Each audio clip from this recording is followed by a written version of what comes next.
فراہم کریں گے، ہم ان کے لیے ان کے راستے کی مشکلات کو آسان بنائیں گے، لیکن اگر کوئی کوشش نہیں کرے گا تو کس طرح ان کی مدد کی جا سکتی ہے؟ اگلے شعر کی طرف آئیں گے۔ تربیت عام تو ہے جوہر قابل ہی نہیں، یہ بہت اہم ہے، یہ بہت عام ہے۔ تربیت عام تو ہے، عام تربیت ہو رہی ہے ہمارے اسکولوں میں، ہمارے کالجوں میں، ہماری یونیورسٹیوں میں، ہمارے مدرسوں میں کس طرح کی تربیت ہو رہی ہے؟ ہم ایسے لوگوں کو تیار کر رہے ہیں جو نوکری کو ترجیح دیتے ہیں۔ اکبر آبادی نے کہا تھا، کیا کہیں احباب کیا کارے نمایاں کر گئے، BA کیا نوکر ہوئے، پینشن ملی اور مر گئے۔ اسی سوچ کو علامہ اقبال نے نہیں بلکہ جواب شکوہ میں اللہ تعالیٰ اس کو علامہ اقبال کو کہہ رہے ہیں، کیا کہہ رہے ہیں؟ تربیت عام تو ہے، عام لوگوں کی تربیت تو ہو رہی ہے، عام مسلمانوں کی تربیت تو ہو رہی ہے، لیکن وہ مسلمان اسلام کے لیے مدینے کی ریاست قائم کرنے کی بجائے، بھائی چارہ قائم کرنے کی بجائے، ملاوٹ دھوکہ دہی سے پاک معاشرہ قائم کرنے کی بجائے ایک دوسرے کو لتاڑ رہے ہیں، ایک دوسرے کا گلا کاٹ رہے ہیں۔ یہ تربیت ہے اور یہ ہماری تعلیم ہے۔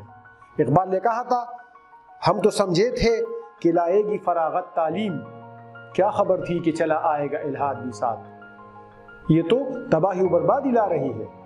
ہمارے یونیورسٹیاں اور ہمارے کالجز پڑھے لکھے بیوقوفوں کی ایک فوج تیار کر رہی ہے جو صرف اور صرف پیسہ بٹورنے کے لیے، مسلمان کا مال اور مسلمان کا خون دوسرے مسلمان پر حرام ہے، میرے نبی نے فرمایا ہے، کلیئر کٹ حدیث شریف ہے جی۔ لیکن یہاں پہ ایک مسلمان، ایک پاکستانی مسلمان دوسرے پاکستانی مسلمان سے زبردستی اور دھوکہ دہی سے مال بٹور کے خوش ہو رہا ہے اور کہہ رہے ہیں کہ آج میں نے چانس مارا ہے، آج میں نے ان کو ٹانکا کیا ہے، آج میں نے ان کو توت پہ چڑھا دیا ہے۔ یہ آپ کا یہ مسلمان ہے جسے دیکھ کے شرمائے یہود، تم مسلمان ہو، یہ انداز مسلمانی ہے۔ کہتے ہیں تربیت عام تو ہے جوہر قابل ہی نہیں، اس طرح کی تربیت میں کسی جوہر قابل کا پیدا ہونا بہت مشکل ہے۔ خوشحال بابا نے کہا ہے، جو دانہ قدریو لال پکی پیدا کا، جو دانہ قدریو لال پکی پیدا کا، نور جہان واڑ دتور کانو غر دے۔ یہ سارے کے سارے پہاڑ ہیں، پتھروں کے پہاڑ ہیں، ارد گرد کھانے پینے والے پہاڑ ہیں، دوسروں سے مال بٹورنے والے پہاڑ ہیں، بینک بیلنس بڑھانے والے اور شہرت اور اس طرح دولت بٹورنے والے لوگ ہیں۔ جوہر قابل ان میں کوئی بھی نہیں ہے، کیونکہ اگر ان میں کوئی جوہر قابل ہوتا تو صورتحال یہ نہ ہوتی۔ جس سے تعمیر ہو آدم کی وہ یہ گل ہی نہیں، جس آدم کو ہم نے بنایا تھا اور جس مٹی سے ہم نے بنایا تھا، وہ آدم اب اس آدم کا یہاں پہ اب وجود نہیں ہے، یہ وہ مٹی ہی نہیں ہے۔ یہاں پہ مٹی سے مراد ہمارا ماحول ہے۔ آپ ہمارے ماحول کو دیکھیں، کس طرح کا ماحول ہے، ایک دوسرے کے دشمن ہیں، ایک دوسرے کو گالیاں دے رہے ہیں، ایک دوسرے کی غیبت کر رہے ہیں، ایک دوسرے کو دھوکہ دے کے خوش ہو رہے ہیں، ملاوٹ کر کے دوسرے مسلمان پہ 2 نمبر اور 3 نمبر مال بیچ کے ہم بغلے بجا رہے ہیں کہ ہم نے بہت اچھا کیا اور میرے پاس اتنے پیسے آ گئے اور اتنے آ گئے اور اتنے ہو گئے، گن گن کے ہم پیسوں کو رکھ رہے ہیں۔ دوسرے مسلمانوں کا حرام اور حلال کی تمیز ختم ہو گئی ہے۔ کہتے ہیں جس سے تعمیر ہو آدم کی وہ یہ گل ہی نہیں۔ اس طرح کی صورتحال میں اس مٹی سے، جس مٹی سے ہم نے آدم کو بنایا تھا وہ اور طرح کی مٹی تھی۔ اب یہ جو مٹی ہے جس سے لوگ پیدا ہو رہے ہیں، یہ آدم پیدا نہیں ہو رہے ہیں، یہ وحشی درندے پیدا ہو رہے ہیں۔ جس سے تعمیر ہو آدم کی وہ یہ گل ہی نہیں۔ اور جب یہ صورتحال ہے، لیکن دوسری طرح کی صورتحال بھی واضح کر رہے ہیں، کوئی قابل ہو تو ہم شان کئی دیتے ہیں۔ آپ مسلمانوں میں سے اگر کوئی قابل آ جائے اور کوئی اسلام کے سنہرے اصولوں پہ کاربند ہو جائے، کوئی میرے نبی کے طریقوں پہ چلنے پہ آمادہ ہو جائے، سنت پہ عمل پیرا ہو جائے، تو ان کے ساتھ ہم کیا کر دیتے ہیں؟ یہ علامہ اقبال کی خودی کا تیسرا درجہ ہے اور وہ درجہ ہے نیابت الہی۔ تو اللہ تعالیٰ پھر اپنے مقرب بندوں کو اور اپنے قریبی بندوں کو خلافت عطا کر دیتا ہے، جس طرح انہوں نے عمر کو عطا کیا تھا، جس طرح عمر بن عبدالعزیز کو عطا کیا تھا، جس طرح انہوں نے عثمان غازی کو عطا کیا تھا، جس طرح انہوں نے ارطغرل کو عطا کیا تھا۔ کوئی قابل ہو تو ہم شان کئی دیتے ہیں۔ کئی کا لفظ بڑا معنی خیز ہے، کئی سے مراد ہے بہت سے نہیں، کئی سے مراد مینی نہیں ہے، بلکہ کئی ایرانوں کا ایک مشہور بادشاہوں والا سلسلہ تھا جس میں کے کیوبات کے کاووسو کے خسرو اور بھی بہت سے بادشاہ گزرے تھے۔ تو علامہ اقبال کہتے ہیں کہ ہم نے ان بادشاہوں والی شان اس مسلمان کو دینی ہے، ان جیسی شان و شوکت، ان جیسا روب و دبدبا آپ کو ملے گا، اور پھر ڈھونڈنے والوں کو دنیا بھی نہیں دیتے ہیں۔ یہاں پہ اشارہ کولمبس کی طرف ہے کہ کولمبس امریکہ، کولمبس نے دریافت کیا تھا، کولمبس ہندوستان کو دریافت کرنے کے لیے نکلا تھا، دن رات محنت کر رہا تھا۔ کولمبس مسلمان نہیں تھا، لیکن دیکھیں اقبال جدوجہد کے شاعر ہیں، اقبال عمل کے شاعر ہیں، اور جتنی بھی تاریخ میں بڑے بڑے لوگ گزرے ہیں ان سب نے محنت اور جدوجہد پہ اپنے آپ کو آگے بڑھایا ہے۔ اقبال کہتے ہیں، اللہ تعالیٰ کہتے ہیں کہ ڈھونڈنے والوں کو دنیا بھی نہیں دیتے ہیں۔ نئی دنیا سے مراد امریکہ ہے کہ کولمبس تو ہندوستان کو دریافت کرنے کے لیے نکلا تھا، دن رات سفر کر رہا تھا، مہینوں اور سالوں تک آگے بڑھ رہا تھا۔ جب اس کی کشتی لنگر انداز ہوئی تو اس نے امریکہ دریافت کر لیا، وہ امریکہ پہنچ گیا۔ ایک نئی دنیا تھی، نئی طرح کے لوگ تھے، نئی طرح کی صورتحال تھی۔ کولمبس حیران ہوا، حیرت سے ان کی آنکھیں کھلی کی کھلی رہ گئی۔ تو اللہ تعالیٰ کہتے ہیں کہ اگر آپ محنت کریں گے، آپ آگے بڑھیں گے، تو آپ کو نہ صرف کئی بادشاہوں والی شان ملے گی، آپ کے پاس روب و دبدبا بھی ہوگا، آپ کے پاس علم و طبلہ بھی ہوگا، بلکہ آپ کو ہم نئی نئی دنیایں فتح کرنے کا موقع فراہم کریں گے۔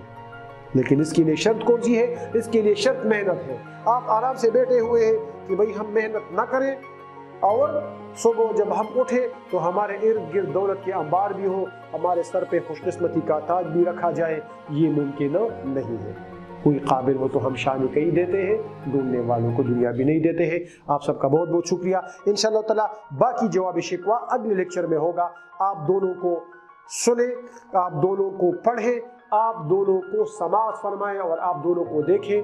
انشاءاللہ تعالی ہماری کوشش یہ ہے کہ جواب شکوہ کے جو باقی بند ہیں ان کی بھی آسان زبان میں تشریح اور توضیح اور ان کا جو تاریخی پس منظر ہے وہ آپ کے سامنے کھلی کتاب کی طرح رکھیں۔ آپ تہذیب ادب کے ساتھ رہیے۔ انشاءاللہ تعالی تہذیب ادب آپ کے لیے اسی طرح کی سہولتیں لائے گا، اسی طرح کی آسانیاں لائے گا۔ اللہ تعالی آپ سب کا حامی ناصر ہو۔ بہت بہت شکریہ۔